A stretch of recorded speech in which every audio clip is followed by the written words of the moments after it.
영어로는 킹메이커죠. 이 킹메이커에 대해서 우리가 최근에 가장 많이 이름이 오르내린 분은 김종인 전 위원장입니다.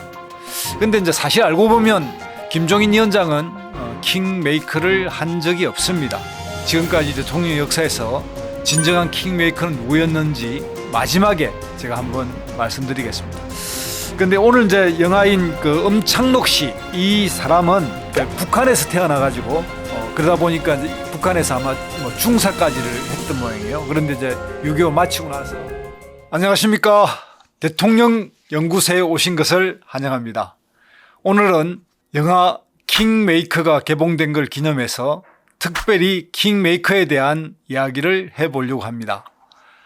대한민국 역사에서 1987년 대선 이후로 7번의 대통령 선거가 있었는데 이번에 킹메이커란 영화가 개봉돼서 이 과정에서 김대중 대통령과의 관계를 맺었던 킹메이커 누구인지 한번 알아보려고 합니다. 흔히들 대통령 선거에서 전략을 담당하는 참모들을 제갈량 또는 장자방 이런 이름으로 불리는 사람이고 영어로는 킹메이커죠.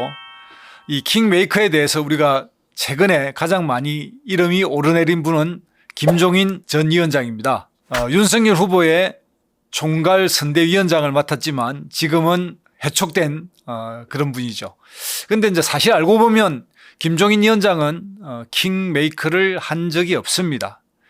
2016년 총선에서 더불어민주당을 이끌어서 제1당이 되는 데 역할을 했고 그 이후로는 본인이 2017년 출마를 했다가 일주일 만에 사퇴했고 박근혜 후보의 행복추진위원장을 맡았습니다. 그래서 박근혜 위원장이 당시 이제 비대위원을 할 때 같은 비대위원을 통해서 나름의 경제민주화 화제를 가져왔지만 최종적인 선거 승리를 가져오는 데 결정적 역할을 하지 못했기 때문에 제가 볼 때는 김종인 위원장은 진정한 킹메이커가 아니었습니다. 지금까지 대통령 역사에서 진정한 킹메이커는 누구였는지 마지막에 제가 한번 말씀드리겠습니다. 오늘은 설경구와 그 다음에 이성균 이 두 분이 주연을 맡은 킹메이커를 가지고 1971년 김대중 대통령 선거를 둘러싼 킹메이커 이야기를 해보려고 합니다. 이 실화를 바탕으로 한 이 영화인데요. 엄창록이라고 하는 분이 킹메이커 역할을 했다 이렇게 이제 알려져 있고 이거는 이 여의도권 선거판에 엄청난 야사로 유명한 분입니다. 이분의 엄청난 이 야사를 정말 실감나게 영화를 만들었습니다. 그래서 여러분들 꼭 시청했으면 좋겠습니다. 이 현대 정치에서 킹메이커 역할에 따라서 선거판이 뒤집어집니다. 그 가장 극적인, 그러니까 10년 동안 대통령 선거가 없다가 제3공화국 마지막 대통령 선거라고 할 수 있는 1971년 선거, 이 흥미진진한 이야기를 한번 찾아가 보려고 합니다. 엄창록이라는 사람에 대해서 이제 김대중 대통령과의 관계가 어떻게 이루어지는지 이걸 좀 봐야 되는데요. 이 엄창록이라고 하는 사람을 소개하기 이전에 저희 프레지던트 TV가 지난 3번을 킹메이커를 주제로 한 유튜브를 찍었습니다. 첫 번째가 뭐냐면 비정한 정치 세계에서 킹메이커는 어떻게 만들어지는가라고 하는 이 미국 영화인데요. 주연은 라이언 고슬링이라고 하는 사람과 그 다음에 조지 크루니가 감독 제작을 맡은 영화인데요. 미국의 대통령 선거 과정에서 킹메이커에 얽힌 이야기. 그래서 라이언 고슬링이 킹메이커로 커가는 과정, 이걸 보여주는 영화입니다. 저희 유튜브에 있습니다. 두 번째는 꼴찌를 당선시킨 선거 전략가 이야기라고 해가지고 주연은 산드라 블락인데 이 영화 제목은 우리의 브랜드는 위기다 라고 하는 제목으로 나와 있는데 이게 넷플릭스에 있습니다. 그런데 이게 우리나라에서 개봉될 때는 또 킹메이커라는 이름으로 개봉이 됐어요. 이거는 이제 볼리비아 선거에 뛰어든 미국 선거 전문가가 4위를 달리고 있는 후보를 1등으로 만드는 이야기입니다. 그리고 이제 여성인 산드라 블록의 매력과 어떤 킹메이커의 역할을 조금은 유머스럽게 다룬 그런 영화인데 한번 보시면 좋습니다. 그 다음 세 번째는 이제 다큐멘터리인데 요 직전 미국 대통령이었던 트럼프를 당선시킨 아주 유명한 악당 로저 스톤 이야기입니다. 이것도 이건 이제 다큐로 찍은 영화인데요.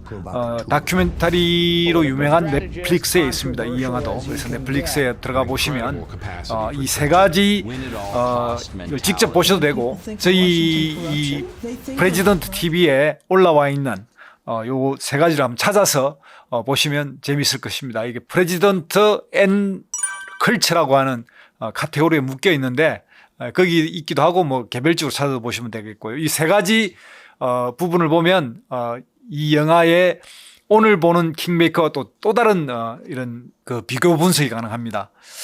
근데 오늘 이제 영화인 그 엄창록 씨, 이 사람은 그러니까 북한에서 태어나가지고 그러다 보니까 이제 북한에서 아마 뭐 중사까지를 했던 모양이에요. 그런데 이제 6.25 마치고 나서 이쪽 남쪽에 했는데, 그게 이제 강원도 인제에 정착을 했는데, 김대중 대통령이 목포에서 처음 53년인가 첫 출마를 했다가 두 번 낙선하고, 그리고 61년 5월 13일 날 인제 선거에 뛰어들어서 보궐선거입니다. 당선이 됐는데, 그 3일 뒤에 박정희 장군이 일으킨 쿠데타 때문에 취임 선서를 하지 못하는 일이 벌어집니다. 그때 즉 61년 5월 13일 날 강원도 인제 보궐선거에서 이 엄창록과 김대중 대통령이 처음 만나서 인연을 맺어서 선거를 진행하게 되고요. 그러고 난 이후에 이제 두 번의 국회의원 선거를 다 엄창록 씨가 연결돼서 국회의원으로 당선시키게 된 이야기입니다.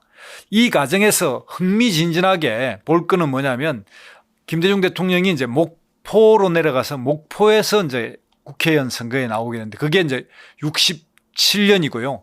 이 67년 선거에 박정희가 미래의 대통령감이라고 생각됐던 김영삼, 김대중을 떨어뜨리기 위해서 엄청난 물량 공세를 쏟아붓는데, 부산은 뭐 어쩔 수 없는 거라고 보고요. 왜냐하면 김영삼은 최연소 국회의원이었고 최연소 원내대표를 맡아서 아주 미래가 유망한 주자였기 때문에 낙선시키기가 어려웠는데, 김대중만큼은 떨어뜨려야 되겠다 이렇게 생각을 했어요. 왜냐하면 김대중 대통령께서는 당시 국회의원을 하면서 필리버스터 제도에서 5시간 16분인가 하여튼 그 엄청난 시간 동안 그 합법적인 그 의사 진행 방해를 했거든요. 그게 대한민국 기록이었습니다. 그게 이제 4년 전에 깨졌지만 그때 당시까지면 전설적인 이야기였는데, 그게 이제 눈에 가시였던 거예요. 그래가지고 김대중만큼 떨어뜨려야 되겠다 해서 박정희 대통령이 이제 목포에 내려와서 국무회의를 하고요. 그 장관 출신을 국회의원에 내려보내서 여당 국회의원을 만들어주면 목포항을 엄청나게 발전시키겠다 이런 공약을 하면서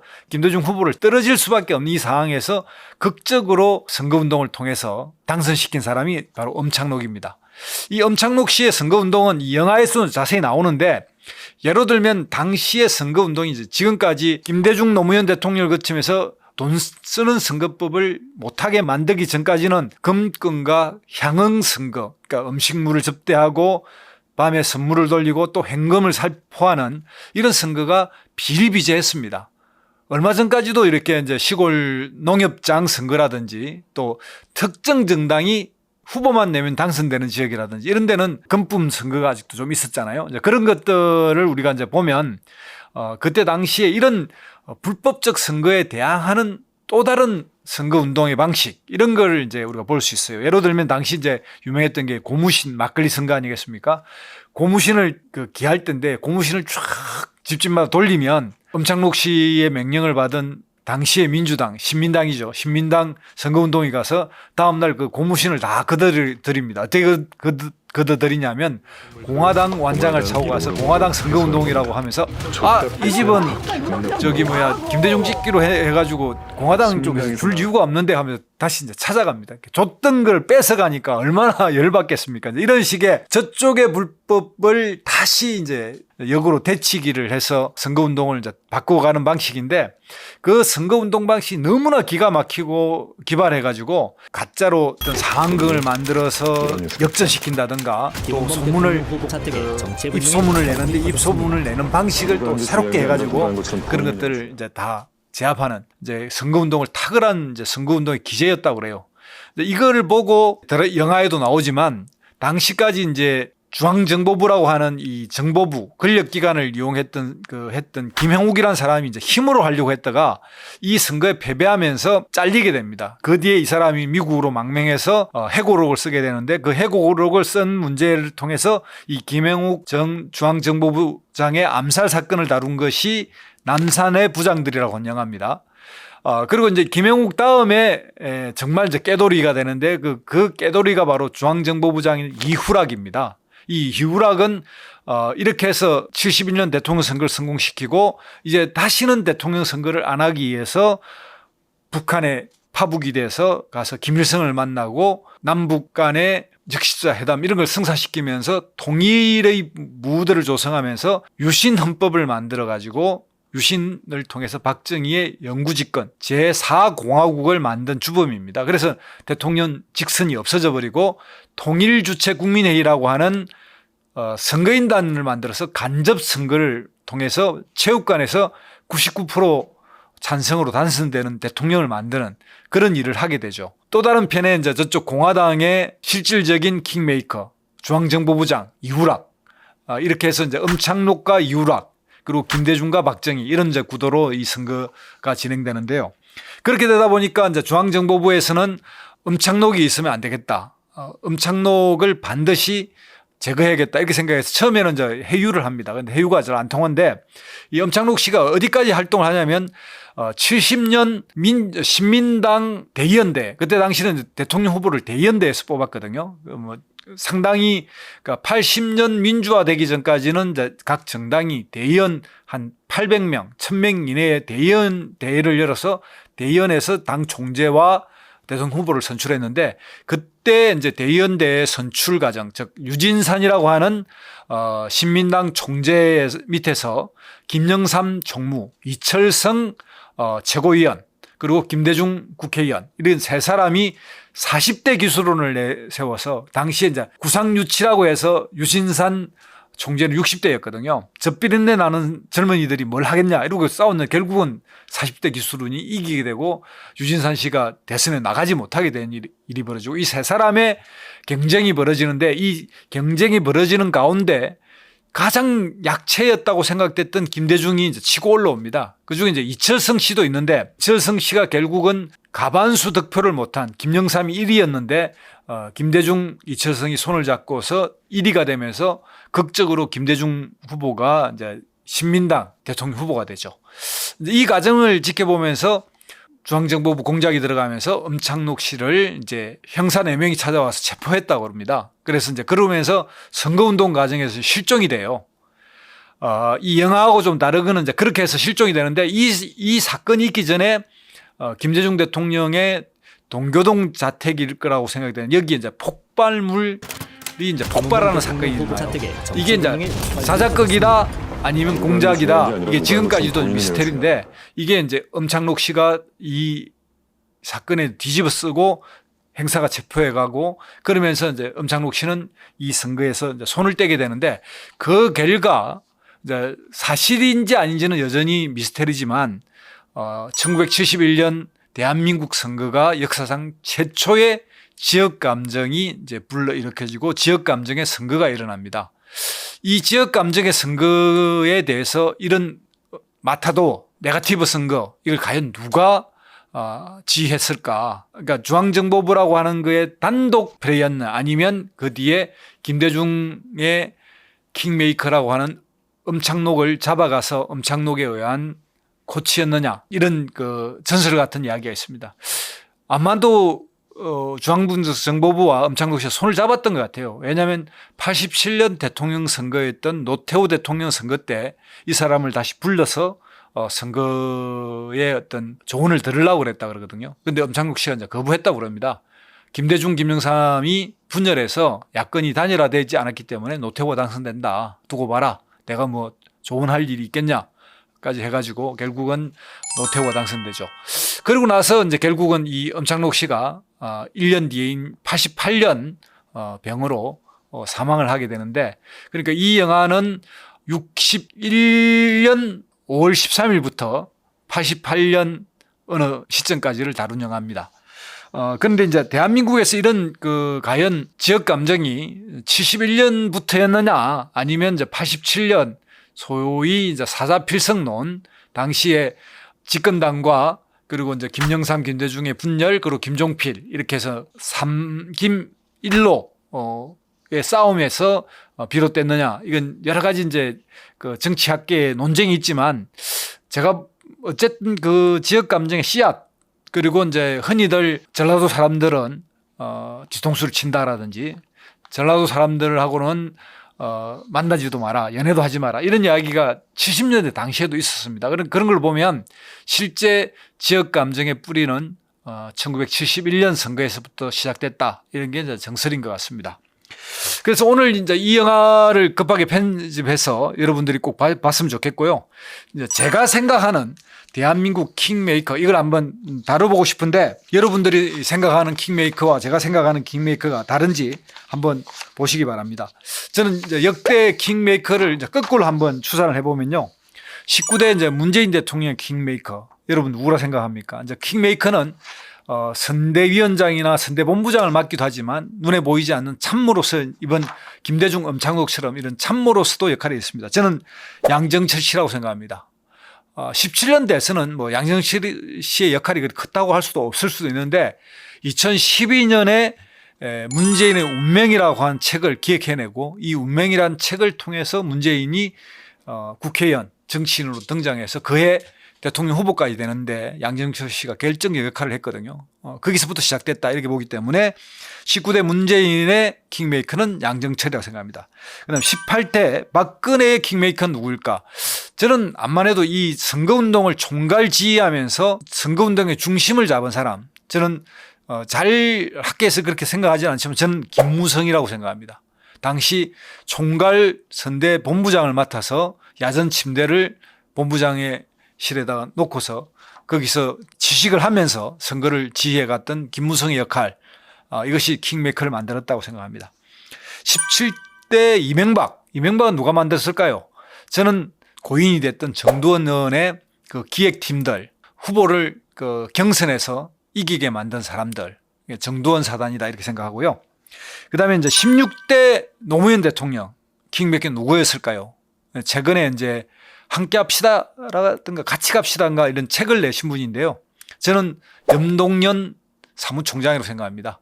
그러니까 여러 참모로 있지만 노무현과 함께하는 사람들을 만들어서 그 사무총장을 통해서 예를 들면 안희정, 이강재가 있지만 그 중심을 잡아가면서 호남에 기반한 표심을 이제 확보했던 염동연 전 사무총장이 저는 킹메이커라 생각하고요. 15대 김대중 대통령은 이미 이제 사수에 나왔기 때문에 이제 킹메이커가 누가 있다고 말하기는 힘든데 굳이 이제 여러분이 참고를 하려고 한다면 이영작이라고 하는 분이 이영작 리포트라고 하는 책이 있습니다. 이분이 미국에 있으면서 계속 김대중 대통령한테 편지를 써가면서 선거운동의 기본 방향을 잡아주신 분인데 이 이영작이라고 한 분의 역할이 컸다 이렇게 생각하는데요. 물론 이제 당시에 TV 토론이라든지 뭐 TV 광고라든지 이런 여러 가지 역할을 했다고 할 수 있으나 어떤 전체적인 선거운동의 방향을 잡아가신 분 이렇게 생각하고요. 그 앞에 14대 김영삼 대통령은 김윤환 의원이라고 생각합니다. 허주 김윤환 이분이 바로 민정당에서 여러 반발이 있음에도 불구하고 이번에는 김영삼을 밀어야 집권할 수 있다라고 해서 김영삼으로 정리해내는 역할을 했기 때문에 저는 김윤환이다 이렇게 생각하고요. 자, 이제 민주화된 87년 13대 대통령 선거 노태우의 킹메이커 누구였을까요? 저는 얼마 전에 돌아가신 전두환 전 대통령이라고 생각합니다. 당시 6.29 선언을 기획하고 노태우를 민정당의 대통령 후보로 만들어서 직선제를 받게 만들어서 결국 했던. 그래서 이 부분은 다시 한번 제가 다룰 예정인데요. 여러분들 오늘 개봉한 킹메이커 정말 흥미진진하게 다큐멘터리 영화를 극영화로서 해서 실화지만 픽션이 기본을 이루고 있는 그리고 연기도 뛰어나고요. 주는 메시지도 좋고 여러분들 꼭 시청하기 바랍니다. 대한민국 이번 선거 20대 대통령 선거에서의 킹메이커 과연 누가 될까요? 그 문제를 또 다음에 다루기로 하고요. 여러분들 많이 시청해 주십시오. 우리 좋아요, 구독, 공유 함께 부탁드리겠습니다. 다음 시간에 뵙겠습니다. 대통령 연구소 마치겠습니다.